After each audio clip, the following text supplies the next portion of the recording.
Hey everyone, welcome back to another episode of Howlands at Home.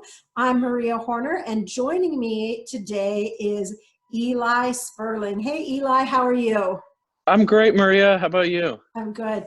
Thanks for being with us today. To start out with, why don't you introduce yourself? Tell us a little bit about who you are and your time at camp so far.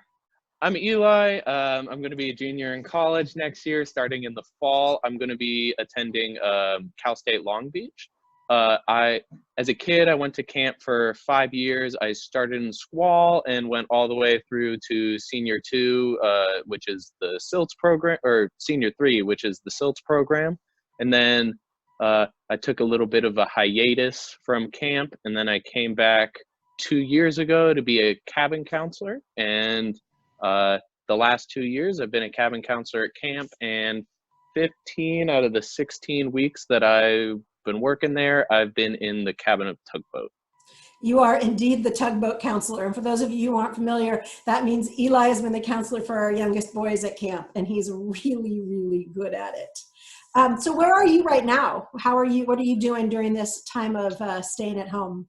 I'm here at my house in Southern California, down in Costa Mesa. Really, I've just been spending the time doing a lot of housework, and I have a large collection of fish tanks that I've also been taking care of. Been doing a lot of reading as well, some video games here and there, cooking as well. I didn't know that you were a fish tank guy. Yes, I have 9 fish tanks in my house, including an indoor pond. Really? Yeah. And what kind of fish do you have? I have from my smallest fish, I have little catfish, couldn't be bigger than like your thumbnail, and then I do have a 14-inch common pleco, which is my biggest one. I have turtles, gourami. I have a whole bunch of fish. Oh, African reed fish is probably my weirdest fish. It looks a lot like an eel. have you always been into fish tanks? Yes, but I've never really had the resources to get all these fish tanks. So during the past 2 years, I've been slowly building up my collection as I've moved into an area where I can store my fish. That's awesome. Oh my goodness. Okay. Well, why don't we're asking everybody to share their favorite camp joke. So like I said before, it doesn't have to be funny, it just has to be yours. Okay. A man walks into a bar and says, "Ouch." Okay. So I have to tell you something about this joke. I don't know, probably 15 years ago, Nick, our son Nick, and I were out to lunch with one of his friends, and we are waiting for our food to arrive. And he said, this other boy said, Mrs. Horner, I've got this great joke for you. And he was probably like, I don't know, 8 years old, 9 years old. He's like, a guy walks into a bar, and I'm thinking, oh, where are we going? And he said, he said, ouch. And I started laughing so hard the people in the restaurant thought there was something wrong with me because it was not what I was expecting. I love that joke.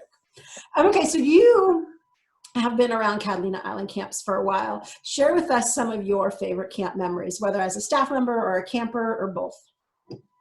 Favorite camp memories would be when I was my first, or I'm not sure which year of camp it was. I was a newer camper as I wasn't super comfortable with it. And one day for cabin closing, our counselors, I think his name was Ryan, he took us to the back of camp, and we went and we looked at stars, and he told us all about, he told us like stories about the constellations, and he made it seem like instead of he was just telling us like a story from a storybook, he kind of put his own spin on it, and it made it just so much better. And I still remember bits and pieces of it to this day. I'd say a recent memory that's really like as a counselor there that's really warmed my heart is sometimes when we finish like swimming badge work early, me and whoever else is there doing the badge work we'll just be silly and jump off the dock, and we have just extra time to do that, and that's always fun. I think some of my favorite, the pictures that I have in my head of you at camp are you with like 6 or 7 little boys hanging off of your body, like you walking from one place to another and there's just little kids hanging on you, or watching you walk from one point in camp to the other and all of your kids are like sort of lined up behind you like little ducklings. It's awesome. I'm not sure what I would do if I ever saw you with kids who like are the same size as you. That would be really Oh, that would be weird. Those would be some big tugboaters. That is a big. So you've been around camp for a while. What are some things that you feel like you've learned from your time at camp that you've been able to apply outside of camp? Oh, well, I feel like I've learned so many like games and just like how to talk to people when you first meet them, because when you're first coming to camp, everybody's a new face, so you don't really like, you're not sure what to say. But as you keep going to camp, I really learned how to like, well, how to spark that like first beginning of a social relationship of just being friends or whatnot. Yeah, and I've learned a ton of games. I learned about the environment and about like making compost and fertilization and not wasting food, and even the food packaging can go to use, which is a lot of things that I would have never thought about if I didn't get access to them at camp. I think something else that I learned is kind of how to like live without the technology, because I find myself at home a lot, just constantly checking my phone. I always feel like I need to have it on me, like just in case. And going to camp kind of removed me from that. So I learned how to like not be worried that I'm like not necessarily missing out on something on my phone, but that there's something that's calling to me through my phone, like a text message or a call that I missed. Yeah, a lot of people talk to us about that, about about how at first not having their phone with them all the time is really hard, or it's scary to think about. But then once you get into that groove of not having it, it's actually really easy and preferable to having it with you all of the time. Yeah, sometimes now people are just texting me too much and something, I'll just put my phone away from me and kind of take a step back. Yeah, that's awesome. So what are you looking forward to this summer? Well, I'm looking forward to reconnecting with all the kids who I've built friendships with and relationships with. And I'm also looking forward to just meeting all the new kids and seeing the new staff members as well, and just a bunch of friendly faces. That's and awesome. Also to finally break free of this quarantine and have something to do. So that actually leads us perfectly into my next question, which is, you know, a lot of our kids right now, or all of our campers right now, are home. They're not going to school. They're not able to see their friends. What kind of advice would you give them to make this time a little bit easier?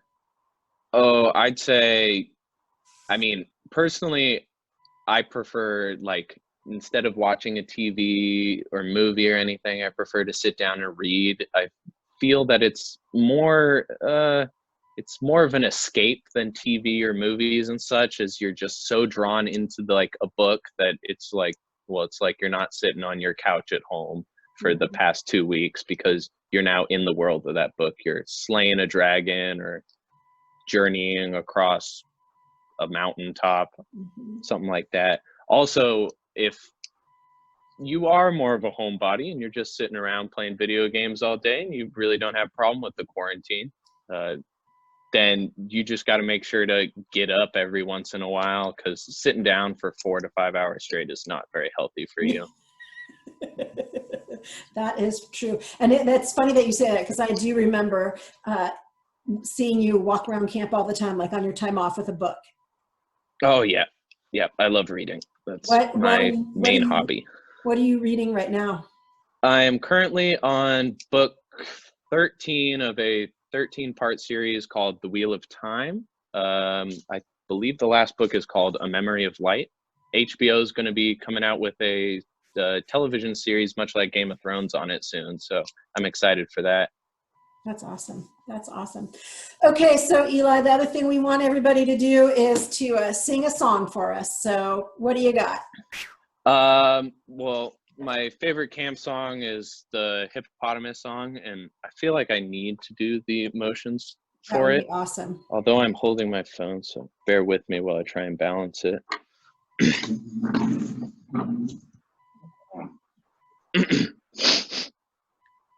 What can make a hippopotamus smile? What can make him walk for more than a mile? It's not a party with paper hats or cake and candy that make him fat.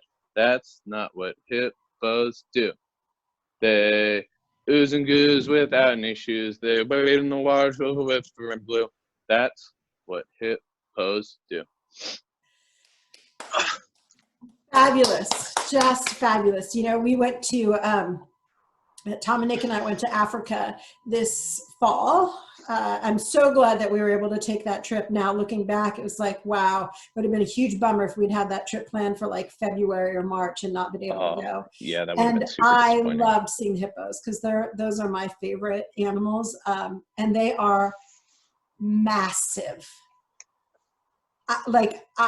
I don't think I had a true understanding, even though I've seen them in zoos, I don't think I had a true understanding of how big and powerful they were until I saw them, like large groups of them in the wild. It's crazy. Yeah, hippos are super crazy. Very interesting. It's actually probably my favorite animal too. Yeah. Maybe that's why I like the song. There you go. Okay, so we're going to finish up with what I'm calling the Fast Five. I have 5 quick questions for you. Don't need to think about it. Just answer whatever comes to mind, okay? So the first thing is fill in the blank. My favorite thing about camp is? Friendship, I guess. Awesome. A show that I'm currently binge watching is Ozark. Tom and I are watching that too. A little edgy, but I've only watched the first episode, but well, you caught me mid binge today. Okay. Yeah, we're about 2/3 of the way through season 2. Kids, this is not a program for you to watch. But parents, if you're watching, maybe check it out. A song that can always make you dance. Rich Girl by Hall & Oates. Nice. A snack that you're currently eating too much of. Curry trail mix. I have some right here. It's just so good. I can't stop eating it. I have to tie the bag up so that it's harder for me to get at it, or I would just eat it constantly. I feel ya. Okay, a quote that you would like to see on the quote board this summer. A quote that's very dear to my heart it's by Lil Wayne. Real G's move in silence like lasagna. I think about that a lot. I love it. I love it. Okay, Eli, well, thanks for joining us today on this episode of Howlands at Home. And thanks to everybody who's watching. Keep an eye out on our Instagram for new episodes every Tuesday and Thursday. Thanks so much and have a great day.